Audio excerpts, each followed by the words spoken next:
अब सीमा हैदर के केस में एक नया मोड़ ले लिया गया है। सीमा हैदर के केस में सरकार ने हमारा आवेदन स्वीकार करते हुए, भारत सरकार ने आवेदन को स्वीकार किया और स्वीकार करने के बाद दोस्तों सीमा ने जो कुछ करना था ना अब कर लिया। मेरे ख्याल में अब सीमा के लिए बहुत बुरे दिन शुरू हो चुके हैं, क्योंकि दो भाई हिंदुस्तान में जो कि सीनियर वकील हैं, लीगल एक्सपर्ट हैं, वो मैदान में आ चुके हैं। उन्होंने जो कार्रवाइयाँ की हैं वो देखने लायक हैं।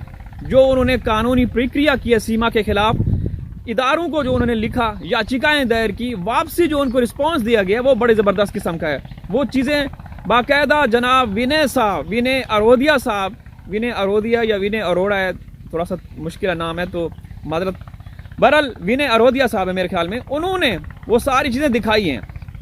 अब लगता है कि सीमा के जो है ना वो दिन बस कुछ ही दिन रह गए हैं, गिने जा चुके हैं। या तो वो सीधा जेल जाएगी या फिर डिपोर्ट होगी। और साथ में जो ये पूरा गैंग है ना, इनकी नींदें उड़ चुकी हैं। अब बचने के लिए ये लोग भी कुछ कर सकते हैं। चलें पहले आप लोग विनय साहब को सुने, खसूसी बातचीत है, उन्होंने सारी चीज़ें दिखाई हैं बाकायदा, उन्होंने लेटर दिखाए, उन्होंने सारी हर एक चीज़ दिखाई है जो उन्होंने कार्रवाई की, जो रिस्पॉन्स उनको मिला। तो सुनते हैं, इसके बाद फिर चर्चा करेंगे। अब सीमा हैदर के केस में एक नया मोड़ ले लिया गया है। सीमा हैदर के केस में सरकार ने हमारा आवेदन स्वीकार करते हुए, भारत सरकार ने आवेदन को स्वीकार किया और स्वीकार करने के बाद जिस डिपार्टमेंट से, जिस विभाग से वो आवेदन, हमारी मांग या फिर हमारा निवेदन था, उस विभाग को हमारा प्रार्थना पत्र भेज दिया गया है और हमें कहा है कि एक समय सीमा के अंदर आपको आपका जवाब दे दिया जाएगा। इस केस में हम काफी प्रयास कर रहे थे, कई बार सोचा कि इस मैटर को लेकर लाइव आए, लेकिन उतना समय नहीं मिल पा रहा था, तो सोचा आज इस मैटर पर, इस मुद्दे पर एक छोटी सी सूचना आपको मैं दे दूं। तो जैसा कि मैंने पिछली वीडियो में आपको बताया था, जिस वीडियो में मैं लाइव आया था, मैंने आप लोगों को दिखाया था कि मैंने सीमा हैदर केस में यह भारत सरकार से निवेदन किया था। सीमा हैदर और इसके बच्चे, इनके साथ साथ ऐसे कितने नागरिक हैं जो भारत में अवैध रूप से रह रहे हैं और इन पर क्या कार्रवाई की जा रही है। साथ में यह भी मांगा था कि सीमा हैदर पर अभी तक कितने केस चल रहे हैं और प्रत्येक केस में क्या क्या कार्रवाई की गई है। भारत सरकार ने मेरा आवेदन स्वीकार किया। स्वीकार करने के बाद में भारत सरकार ने मुझे अपने एक लेटर के थ्रू, ये लेटर है, वो मैं आप लोगों को क्लियर दिखा देना चाहता हूं। ये लेटर है जिसमें भारत सरकार ने मुझे कल ही,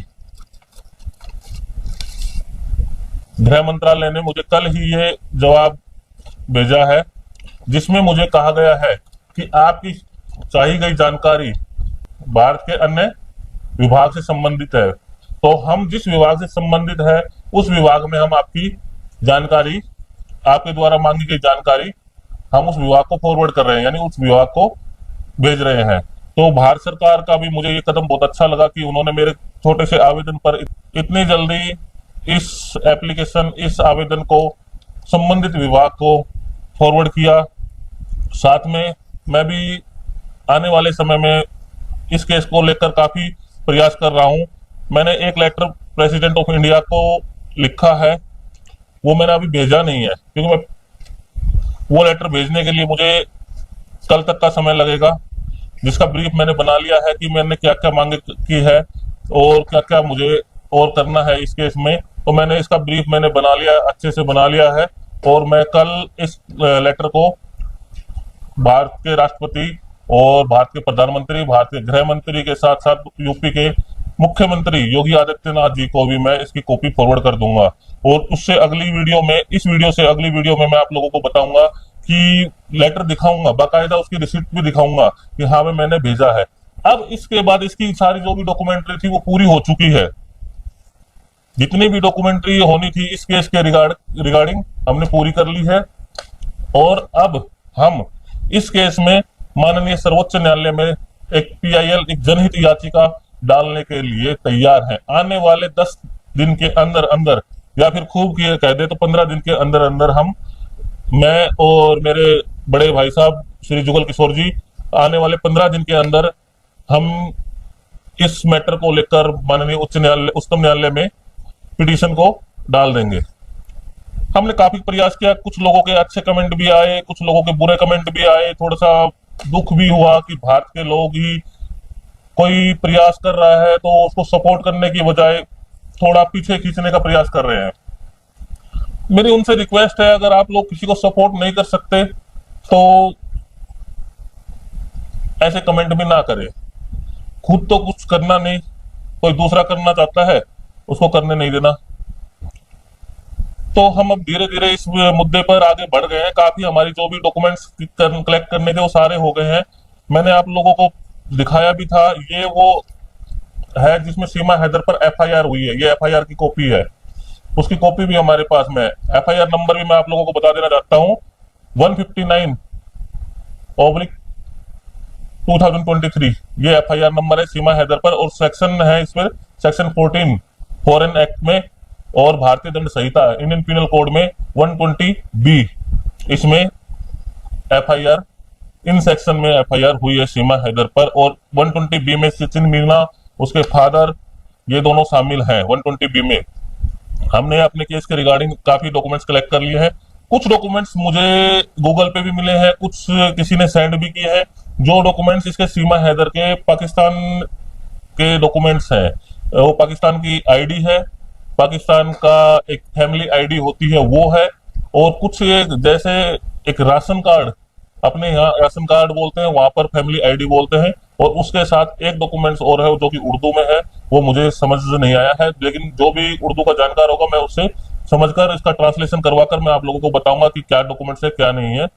लेकिन काफी डॉक्यूमेंट्स मैंने कलेक्ट कर लिया। अब मुझे नहीं लगता कि इस केस के रिगार्डिंग हमें कोई डॉक्यूमेंट्स और कलेक्ट करने होंगे, और अब हम इस केस के लिए माननीय सुप्रीम कोर्ट में याचिका डालने के लिए पूरी तरह तैयार हैं। मतलब 15 अगस्त के बाद जो भी फर्स्ट वीक आएगा हम उसमें याचिका डाल देंगे। और भारत सरकार की तरफ से, गृह मंत्रालय की तरफ से जो हमने रिक्वेस्ट आवेदन किया था उसका भी हमें जवाब आया, तो मुझे काफी अच्छा लगा कि भारत सरकार में इतनी जल्दी काम हुआ है।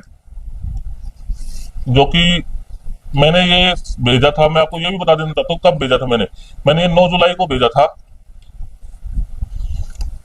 9 जुलाई को मैंने यहाँ से भेजा था, और इसका जवाब मुझे 23 जुलाई 2025 को आ चुका है कि विद इन 2 वीक्स मेरे को ये जवाब प्राप्त हो चुका है कि जो भी आपकी सूचना थी, जो भी जानकारी थी, वो हमने संबंधित विभाग को फॉरवर्ड कर दी है। आपको जानकारी वहीं से ही मिलेगी। तो काफी अच्छा लगा। ठीक है, हमें तो जानकारी चाहिए थी, चाहे वो जानकारी कहीं से मिले, लेकिन अब मैं कह सकता हूं कि सीमा हैदर ज्यादा दिन तक भारत की सीमा में नहीं रह पाएगी। सीमा हैदर और साथ ही सीमा हैदर जितने लोग हैं, जैसे लोग हैं, वो भी भारत की सीमा में नहीं रह पाएंगे, तो भारत की टेरिटरी में नहीं रह पाएंगे। भारत हमारा देश है, हमारा घर है, हमारा परिवार है। तो मैं चाहूंगा कि आप लोगों से एक रिक्वेस्ट करूंगा, इस केस को मैं आगे बढ़ाता हूं, आप मुझे सपोर्ट कीजिए, मुझे मेरे यूट्यूब चैनल को सब्सक्राइब कीजिए, सब्सक्राइब करके मुझे सपोर्ट कीजिए, मेरी वीडियो को लाइक करके सपोर्ट कीजिए। और आने वाले 15 अगस्त के नेक्स्ट वीक में मैं आपको विश्वास दिलाता हूं कि इस मुद्दे पर माननीय सुप्रीम कोर्ट में मैं जनहित याचिका जरूर डाल दूंगा।